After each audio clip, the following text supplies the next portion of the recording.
I don't think people understand the true essence of the American dream. John Steinbeck, an American writer who won the Nobel Prize in Literature. He once pondered, is the American dream even possible? His works continue to challenge and inspire us today. Let's explore the paradox of the American dream through his eyes. One of the generalities most often noted about Americans is that we are a restless, a dissatisfied, a searching people. We bridle and buck under failure, and we go mad with dissatisfaction in the face of success. We spend our time searching for security and hate it when we get it. For the most part, we are an intemperate people. We eat too much when we can, drink too much, indulge our senses too much. Even in our so-called virtues, we are intemperate. A teetotaler is not content not to drink. He must stop all the drinking in the world. A vegetarian among us would outlaw the eating of meat. We work too hard, and many die under the strain. And then to make up for that, we play with a violence as suicidal.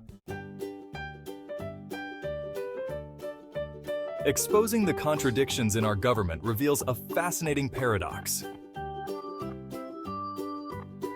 The result is that we seem to be in a state of turmoil all the time, both physically and mentally. We are able to believe that our government is weak, stupid, overbearing, dishonest, and inefficient, and at the same time we are deeply convinced that it is the best government in the world.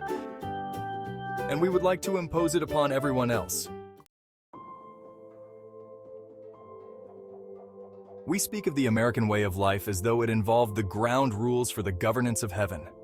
A man hungry and unemployed through his own stupidity and that of others. A man beaten by a brutal policeman. A woman forced into prostitution by her own laziness, high prices, availability, and despair, all bow with reverence toward the American way of life, although each one would look puzzled and angry if he were asked to define it. We scramble and scrabble up the stony path toward the pot of gold we have taken to mean security. We trample friends, relatives, and strangers who get in the way of our achieving it. And once we get it, we shower it on psychoanalysts to try to find out why we are unhappy, and finally, if we have enough of the gold, we contribute it back to the nation in the form of foundations and charities. We fight our way in and try to buy our way out. We are alert, curious, hopeful, and we take more drugs to make us unaware than any other people. We are self-reliant and at the same time completely dependent. We are aggressive and defenseless.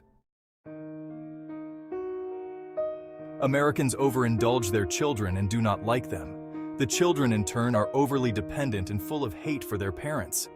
We are complacent in our possessions, in our houses, in our education.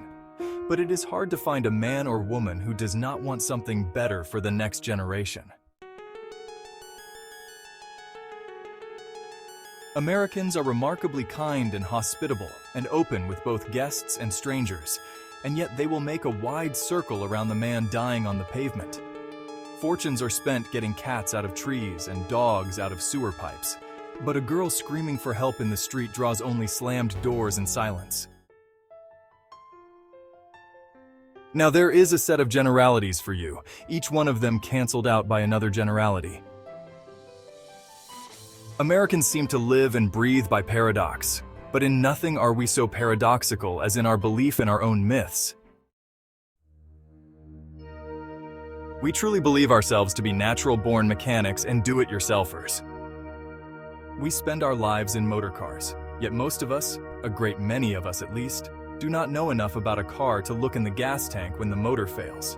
Our lives as we live them would not function without electricity, but it is a rare man or woman who, when the power goes off, knows how to look for a burned-out fuse and replace it. We believe implicitly that we are the heirs of the pioneers, that we have inherited self-sufficiency and the ability to take care of ourselves, particularly in relation to nature. There isn't a man among us in 10,000 who knows how to butcher a cow or a pig and cut it up for eating, let alone a wild animal. By natural endowment, we are great rifle shots and great hunters. But when hunting season opens, there is a slaughter of farm animals and humans by men and women who couldn't hit a real target if they could see it. Americans treasure the knowledge that they live close to nature, but fewer and fewer farmers feed more and more people. As soon as we can afford to eat, we eat out of cans, buy frozen TV dinners, and haunt the delicatessens. Affluence means moving to the suburbs, but the American suburbanite sees, if anything, less of the country than the city apartment dweller with his window boxes and his African violets carefully tended under lights. In no country are more seeds and plants and equipment purchased, and fewer vegetables and flowers raised. The paradoxes are everywhere. We shout that we are a nation of laws, not men, and then proceed to break every law we can if we can get away with it. We proudly insist that we base our political positions on the issues, and we will vote against a man because of his religion, his name, or the shape of his nose. We fancy ourselves as hard-headed realists, but we will buy anything we see advertised, particularly on television, and we buy it not with reference to the quality or the value of the product, but directly as a result of the number of times we have heard it mentioned. The most errant nonsense about a product is never questioned. We are afraid to be awake, afraid to be alone, afraid to be without the noise and confusion of entertainment. We boast of our dislike of highbrow art and music, and we have more and better attended symphonies, art galleries, and theaters than any country in the world. We detest abstract art and produce more of it than all the rest of the world put together. One of the characteristics most puzzling to a foreign observer is the strong and imperishable dream the American carries. On inspection, it often has little to do with reality in American life. Consider the dream of and the hunger for home. The very word can reduce nearly all of my companions to tears. Builders and developers never build houses, they build homes. The dream home is either in a small town or in a suburban area where grass and trees simulate the country. This dream home is a permanent seat, not rented but owned. It's a center where a man and his wife grow graciously old, warmed by the radiance of well-washed children and grandchildren. Many thousands of these homes are built every year, built, planted, advertised, and sold. And yet, the American family rarely stays in one place for more than 5 years. The home and its equipment are purchased on time and are heavily mortgaged. The earning power of the father is almost always overextended, so that after a few years, he is not able to keep up the payments on his loans. That is on the losing side.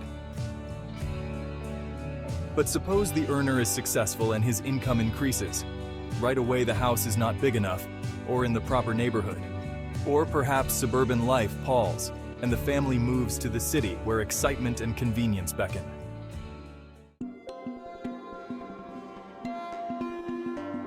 For Americans, the wide and general dream has a name. It is called the American way of life.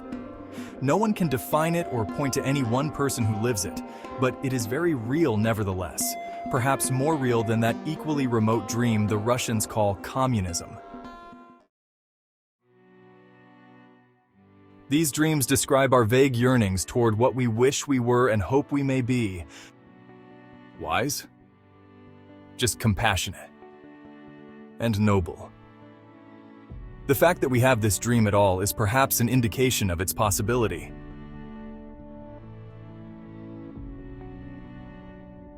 And there we have it. John Steinbeck's critical look at the American dream. He questions its attainability, highlighting the disparities and challenges faced by many Americans. Steinbeck, a Nobel Prize-winning author, wrote this essay to explore the socio-economic issues of his time and to challenge the optimistic notion of the American dream. His reflections from decades ago still resonate today, prompting us to question whether this iconic ideal is still attainable or just an elusive myth. So, what do you think? Is the American dream still relevant?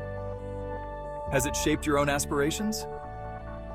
Do you believe it's achievable for everyone, or only a select few? Share your thoughts in the comments below. We'd love to hear from you. And if you enjoyed this analysis, don't forget to like the video and subscribe for more thought-provoking content. Thanks for watching.